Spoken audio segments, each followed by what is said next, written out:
కొంతమందికి ఇప్పుడు muscle loss అనేది మనకి 30s తర్వాత కూడా కొంచెం లాస్ అవుతూ ఉంటుందండి, ఏజ్ బట్టి కూడా.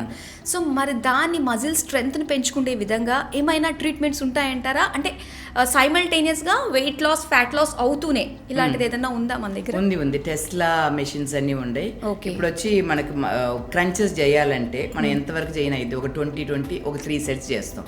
దీంట్లో థౌజండ్స్ లెక్కలో మనం చేయను ఇది టెస్లా ఫార్మర్లో. సో మజిల్స్ వచ్చి బాగా కంట్రాక్షన్ వచ్చేసి మీకు స్ట్రెంథనింగ్ చేస్తుంది అనమాట. మీరు ఎంతకంత స్ట్రెంథనింగ్ ఎక్సర్సైజ్ చేస్తారో అప్పుడు మజిల్స్ వచ్చి అట్రాఫీ జరగదు. ఈవెన్ ఆఫ్టర్ 30s తర్వాత మన స్ట్రెంథనింగ్ ఎక్సర్సైజ్ చేసి చాలా మంచిది. ఇప్పుడు అందరి వల్ల ఇప్పుడు జిమ్కి వెళ్ళనవదు, ఆ స్ట్రెంథనింగ్ ఎక్సర్సైజ్ అంటే ఏమనేది వాళ్ళకి ఒక అవేర్నెస్ ఉండదు. బట్ వీక్యూరాలో అవన్నీ ఉందన్నమాట. అంటే వాళ్ళు జిమ్ కి వెళ్ళాల్సిన అవసరం లేదు.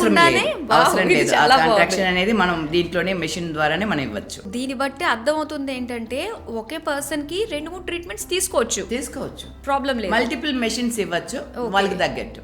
ఇప్పుడు కొంచెం హెల్త్ వైజ్ ఏదైనా ప్రాబ్లం ఉందంటే వాళ్ళకి అన్ని మెషిన్స్ ఇవ్వనవద్దు. సో వాళ్ళకి తగ్గట్టు వేరే మెషిన్స్ ఉంటాయి అన్నమాట.